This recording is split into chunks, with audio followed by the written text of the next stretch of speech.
Abdoul Karim Bandé, le directeur général du cabinet Salomon Conseil, est notre invité du jour.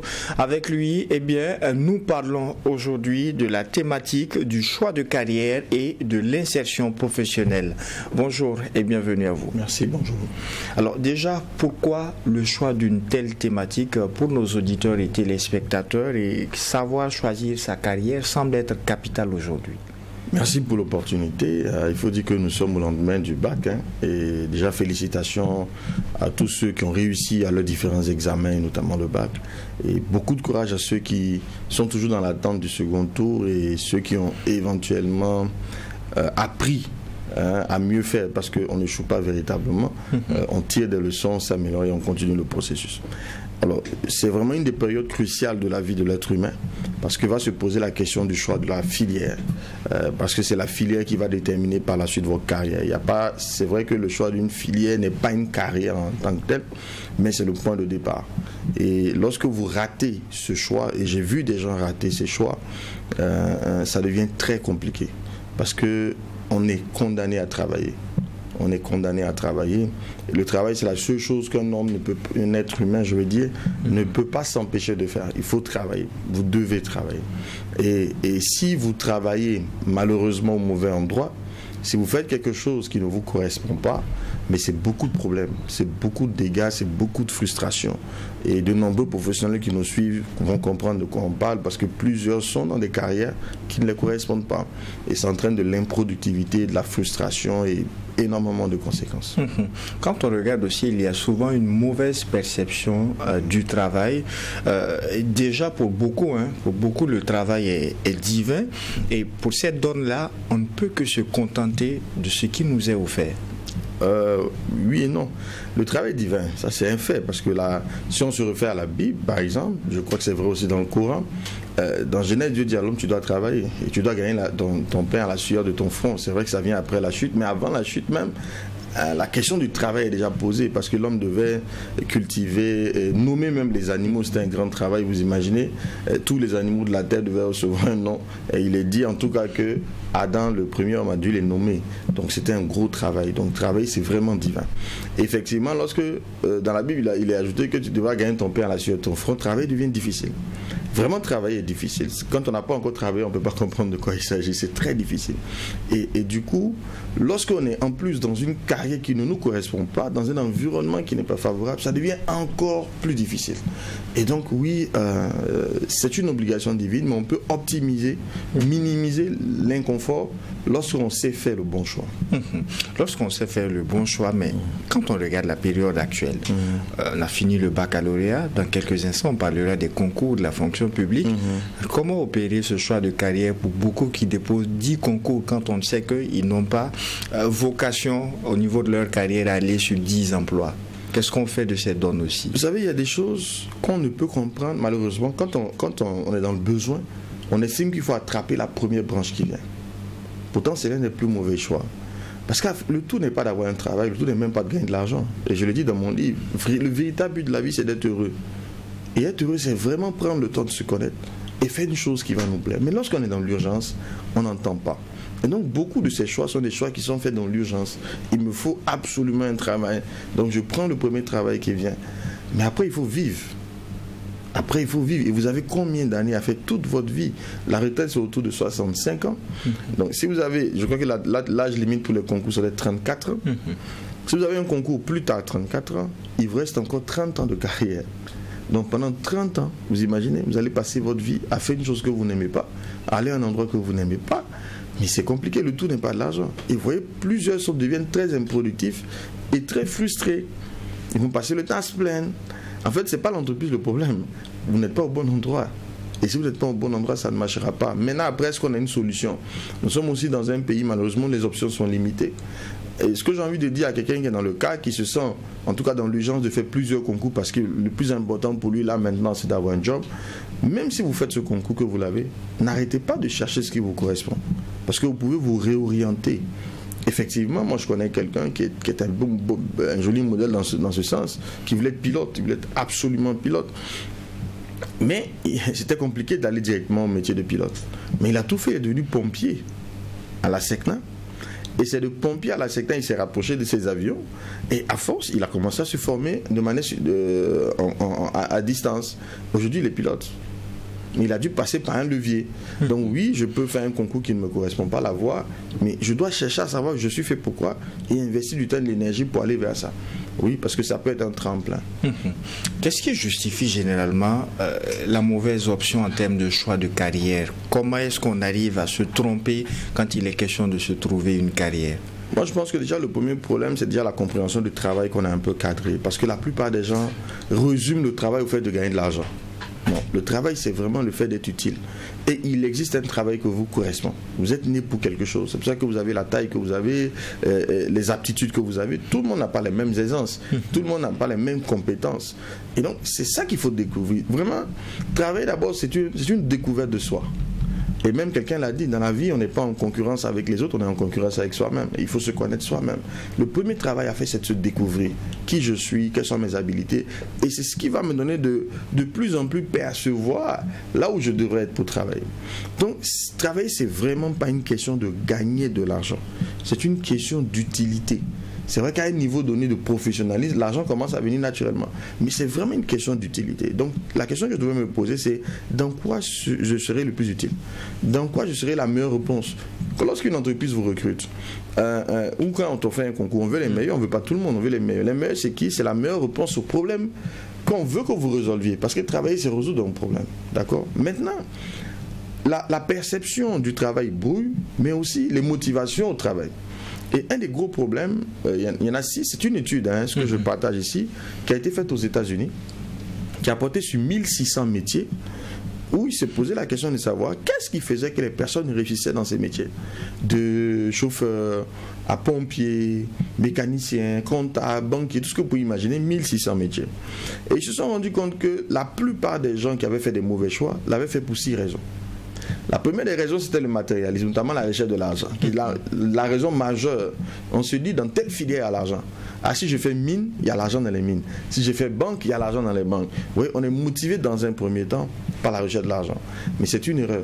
Parce que dans tous les secteurs que vous allez prendre, que ce soit en mine, quelqu'un qui a fait mine, ou banque, ou avocat, il y a des pauvres parmi eux. Il y en a qui sont dans ces filières, mais qui ne gagnent pas d'argent.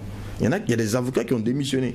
Ça veut dire qu'ils ont fait le parcours, ils sont devenus avocats, mais ils n'arrivent même pas à avoir un seul client, ils ont démissionné. Vous avez des architectes, ça fait beau architecte. On a l'impression que c'est beaucoup d'argent, mais il y a des architectes qui ne s'en sortent pas du tout. Parce que le tout n'est pas d'avoir le diplôme. Après, il faut correspondre au métier.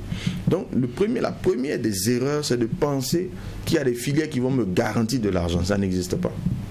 La seule chose qui va vous garantir l'argent, c'est votre utilité. C'est votre productivité. Donc la question à se poser, c'est pas est-ce qu'il y a l'argent dans cette filière? La question c'est est-ce que je serai productif dans cette filière?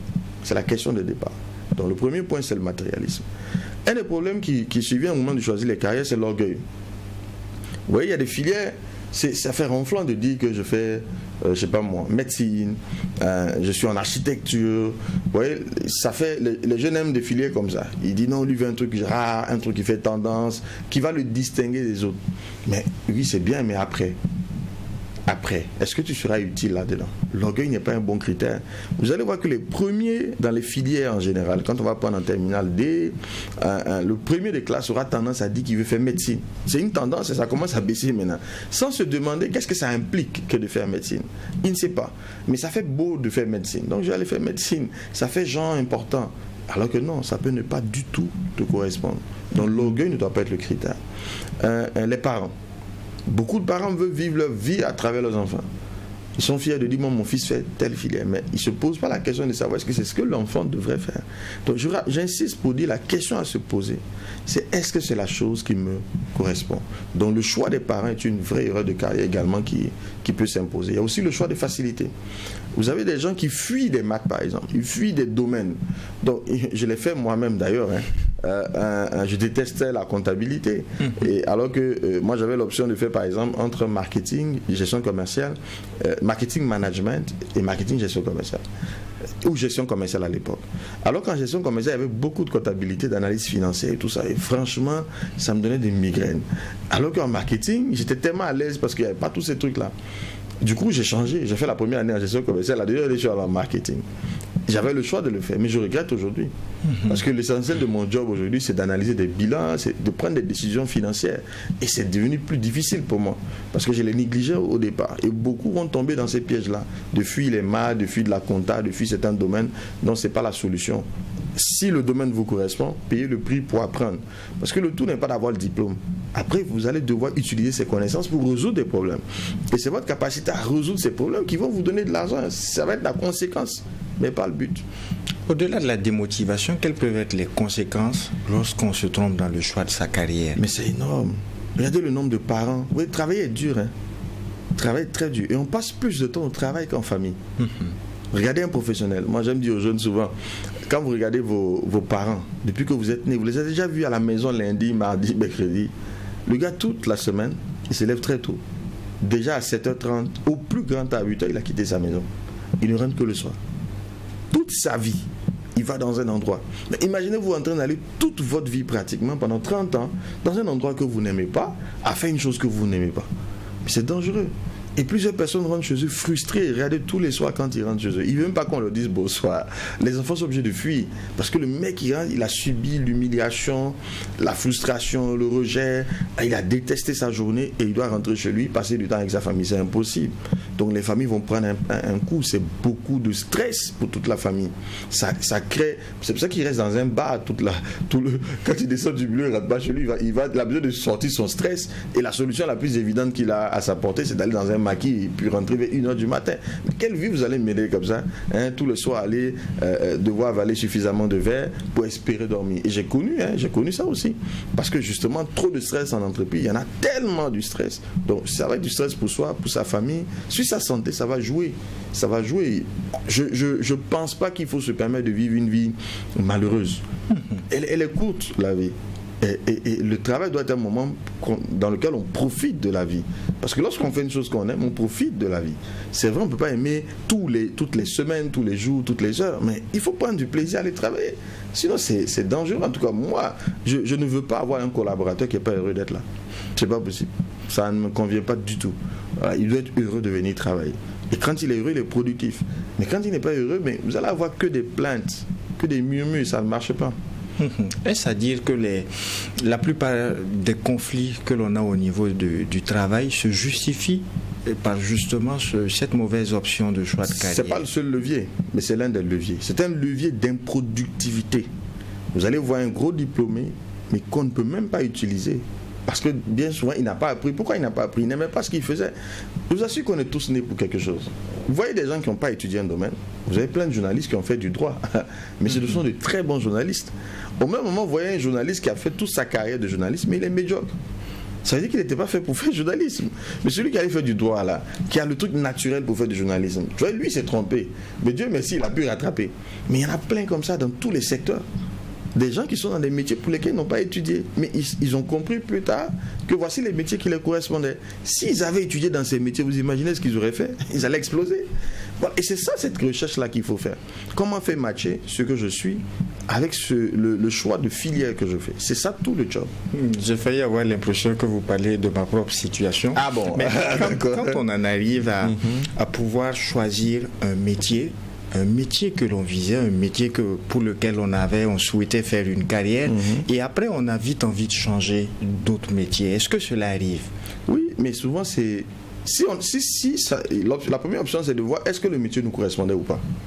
Maintenant le métier peut nous correspondre, mais il a des difficultés. Parce que quand vous allez faire un parcours de formation, sur les 100% des matières que vous allez faire, peut-être que vous allez aimer 60% des matières. Et il y a 40% des matières qui vont vous demandez même parfois pourquoi il faut faire ça. Pourquoi vous faites des maths, pourquoi vous faites de la philosophie. Parce que souvent les apprenants, malheureusement, les enseignants ne savent pas montrer les liens entre les choses qu'on apprend et le monde du travail. Et ça, c'est très dommage. D'accord? Et ça, c'est un de nos combats à IST dans l'ensemble. Parce que l'enseignant n'arrive pas à faire le lien. Donc, l'apprenant ne sait pas pourquoi il doit apprendre. Ça rend la chose compliquée. Et puis, ça peut l'amener à penser qu'il faut changer de filière. Non. Vous n'aurez pas... C'est comme quelqu'un qui veut faire du foot. Et puis il arrive à l'entraînement, il pense qu'il va jouer. On dit non, tu vas passer la journée à courir. Mais non, il n'est pas venu pour courir, il est venu pour jouer. Oui, mais si tu n'apprends pas à courir, si tu ne développes pas certains muscles, il y a des réflexes que tu ne pourras pas avoir. Donc, ce n'est pas que tu vas passer tes journées à jouer au foot. Quand vous allez à un entraînement de foot, ça peut être ennuyeux. Vous avez l'impression que le gars, il passe la journée à jouer, il passe pas la journée à jouer. Il développe un ensemble, parce que c'est un tout. Donc c'est la même chose pour n'importe quelle formation. Vous n'allez pas, si vous voulez faire du journalisme, pendant la formation, vous n'allez pas être tous les jours devant une caméra en train de parler. Vous allez faire plein d'autres choses qui parfois vous donnent l'impression de ne pas être utile. Non, c'est utile. Et c'est ça qui peut faire parfois que les gens changent, en dehors du fait que la carrière peut-être ou le choix ne vous correspondait pas. En 3 minutes, comment opérer un bon choix de carrière et jusqu'à quel moment il est possible de changer le fusil d'épaule? Est-ce que pour certains qui nous écoutent et qui nous suivent, il est peut-être tard de changer d'option de carrière? Jusqu'à quel niveau est-ce qu'on peut changer le fusil d'épaule? Alors déjà pour la première question, comment opérer, je crois qu'on va garder ça pour la prochaine fois. Pour inviter nos auditeurs à rester connectés parce qu'on a de vraies solutions en la matière, des outils qui ont été vraiment éprouvés. Maintenant, jusqu'à quand on change? Moi je crois qu'on peut changer à tout moment. Le but d'abord, c'est de faire le bon choix parce que changer sera difficile. Changer va impliquer beaucoup de choses. Il y aura un grand risque. Donc, vaut mieux, pendant qu'on vient d'avoir le bac là, prendre la question très au sérieux. Parce que beaucoup de personnes, beaucoup de parents, dans l'accompagnement de leurs enfants, ne se posent pas de bonnes questions. Je connais quelqu'un qui me dit, je veux que mon enfant fasse une école préparatoire. Je lui demande quel est son niveau en mathématiques. C'est pas ce que tu veux qui est important. Est-ce que quelqu'un qui fait une école prépa et qui n'est pas un passionné de mathématiques, il peut être dépressif pendant la carrière? Parce que c'est énormément de pression. Il était peut-être le premier de sa classe, mais là il rencontre des gens qui ont l'habitude, des gens qui font des maths par plaisir. Vous imaginez un peu ce que ça peut être. Et c'est compétitif. On veut éliminer des gens, on ne veut pas que tout le monde passe. Le prof qui vient là, il n'est pas venu pour vous faire plaisir. Donc, ce n'est pas vous. C'est vraiment l'enfant. Savoir qu'est-ce qui lui correspond. Donc ça c'est le premier point. Assurons-nous de faire un bon choix dès le départ. Maintenant, si le choix on estime à un moment donné qu'il a été raté, oui, on peut se réorienter. Mais il y aura un prix à payer. Et le prix va varier d'une personne à une autre. Parce que l'énergie, le risque, les enjeux. Vous savez, dès que vous êtes marié, vous avez des enfants, c'est difficile de changer. Parce qu'il y a un risque toujours. Mais quand vous êtes encore jeune, vous pouvez toujours changer. Maintenant, une des belles alternatives, quel que soit... Vous avez dit tantôt qu'il faut être heureux dans ce que l'on fait. Oui. Maintenant, quel que soit le choix, même s'il ne nous correspond pas, mais on est obligé d'y aller. Il faut se donner au maximum. Parce qu'on peut se passionner pour quelque chose. On peut faire une chose, pas parce qu'on l'aime, parce que ça nous correspond, mais parce qu'on doit. Le devoir est un levier aussi de motivation. Donc il faut bien le faire, même si vous n'avez pas le choix. Donc faites le maximum. Au moins vous sortirez de la moyenne pour vous élever un peu. Mais si vous baissez aussi les bras, ah oui, j'aime pas ce que je fais, donc finalement je fais pas. Ah non, on n'a pas le choix. Il faut y aller vraiment à fond. Donc ça c'est déjà ça. Maintenant, il faut distinguer le diplôme du métier. On peut, je reste encore dans le milieu des journalistes, j'étais en face, donc je vois que le journalisme là, on peut tous faire journalisme, mais les métiers qu'on va faire vont varier. Il y en a qui vont aller à la rédaction, ça va être l'écriture. Il y en a qui vont aller à la radio, il y en a qui vont aller à la télé. À l'intérieur même d'un média, il y a plusieurs métiers. Il y a quelqu'un qui va devenir rédacteur en chef, peut-être qu'un autre va se passionner pour la mise en scène, peu importe. Mais il y a plusieurs métiers. Tu peux devenir après communicateur. Il y en a qui arrivent à trouver le levier, qui deviennent directeur de presse, etc. Donc, le diplôme est un fait, mais le métier qu'on va développer est un autre fait. Donc, il ne faut pas confondre le diplôme et le métier. Parce que pour un seul diplôme, il y a plusieurs métiers associés. Et ça aussi, il faut étudier ces métiers-là. Et c'est ce qui va nous permettre de savoir que, ok, le métier qui sera le plus proche de mon profil, même si la filière globalement, j'ai l'impression qu'elle ne me correspond pas, il y aura un métier qui peut être suffisamment proche de ce que je recherche. Et là, je peux travailler à aller vers ce métier. On donne donc rendez-vous, Dieu voulant, lundi prochain à nos auditeurs et téléspectateurs pour aborder comment est-ce qu'on opère le choix. Absolument. Ça sera avec plaisir. Quel est votre dernier mot? Mon dernier mot, c'est de souhaiter encore une bonne semaine à tous les Burkinabés, à tous nos auditeurs, et que Dieu nous garde. Merci à vous, Abdul Karim Bandé. Je rappelle que vous êtes le directeur général du cabinet Salomon Conseil. Merci de nous faire ce plaisir et cette amitié d'être toujours avec nous. Merci beaucoup. Grandement merci à vous, auditeurs et téléspectateurs. Ainsi se referme donc ce numéro du DEJ Matinal Info. En attendant, Dieu voulant, de vous retrouver pour un prochain numéro. Non seulement portez-vous bien, mais aussi et surtout que Dieu bénisse à le Burkina Faso. Au revoir.